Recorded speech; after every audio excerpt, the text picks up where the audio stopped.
ఈరోజు పొద్దున పేపర్లో చూసాం. తెలంగాణలోడట ఒక బీఆర్ఎస్ ఎక్స్ ఎమ్మెల్యే ఇంట్లో చిందు విందు అని ఒక పార్టీ చేసుకున్నారట. ఆ పార్టీలో పోలీస్ రేడ్ అయ్యిందట. ఆ రేడ్ అయితే మన ఆంధ్ర రాష్ట్రానికి చెందిన ఏలూరు ఎంపీ పేరేంటి పుట్టా మహేష్ అట. పుట్టా మహేష్ అనేవాడు కూడా ఆ పార్టీలో డ్రగ్స్ తీసుకుంటున్నాడట. డ్రగ్స్ ని ఆ పార్టీని వీళ్ళు రేడ్ చేసినందుకు వీళ్ళందరూ కలిసి పోలీసుల మీద కాల్పులు కూడా జరిపారట. అయినా సరే పోలీసులు వీళ్ళందరినీ అరెస్ట్ చేసి డ్రగ్ టెస్ట్ చేపిస్తే ఈ పుట్టా మహేష్ అనే ఏలూరు ఎంపీ కొకేన్ పాజిటివ్ గా టెస్ట్ అయిందట. అంటే ఈయన డ్రగ్స్ తీసుకున్నట్టుగా పాజిటివ్ రిజల్ట్ వచ్చింది. ఎంత అన్యాయం అంటే ఒక రాజ్యాంగబద్ధమైన ఒక ఎంపీ పోస్టులో ఉన్న ఒక ఎంపీ పార్లమెంట్ జరుగుతుండగా పక్క ఢిల్లీలో పార్లమెంట్ జరుగుతుంది. ఒక ఎంపీ డ్రగ్స్ తీసుకుంటూ పట్టుబడ్డాడు. ఇది ఎంత సిగ్గుచేటు. ఒక కాన్స్టిట్యూషనల్ పోస్టులో ఉన్న వ్యక్తి ఎంత ఇర్రెస్పాన్సిబుల్ గా డ్రగ్స్ తీసుకుంటూ పట్టుబడితే ఏ యాక్షన్ ఉండొద్దా?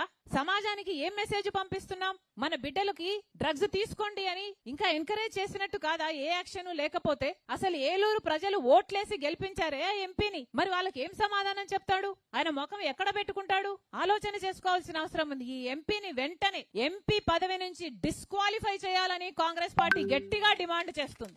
అంతేకాదు డ్రగ్స్ అయితే విచ్చలవిడిగా అందుబాటులో ఉన్నాయి. జగన్మోహన్ రెడ్డి గారు ముఖ్యమంత్రిగా ఉండగా పక్కన విశాఖపట్నం పోర్టుకి కంటైనర్లలో డ్రగ్స్ దిగుమతి అయ్యాయి. చూసాం, మనందరం పేపర్లో చూసి ఆశ్చర్యపోయాం. చంద్రబాబు గారు చెప్పిన మాటేమో డ్రగ్స్ మీద మేము డేగ కన్నుతో పరిశీలన చేస్తాం, డ్రగ్స్ ని పూర్తిగా అరికట్టాం, ఉక్కుపాదం మోపుతాం, డ్రగ్స్ రహిత ఆంధ్ర రాష్ట్రాన్ని చేస్తాం అని పెద్ద పెద్ద మాటలు చెప్పాడు చంద్రబాబు గారు. ఇప్పుడు ముఖ్యమంత్రిగా ఉన్నాడు మరి చంద్రబాబు గారు. మరి ఏం చేసినట్టు?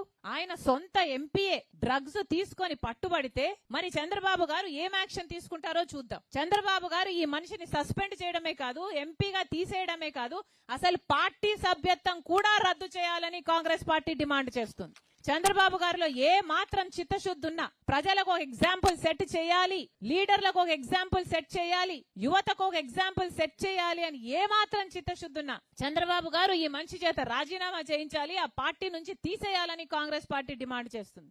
నాయకులు బాగుంటేనే ప్రజలు బాగుపడతారు. నాయకులు బాగలేకపోతే, వాళ్ళలో చిత్తశుద్ధి లేకపోతే ప్రజలు ఎప్పటికీ బాగుపడరు.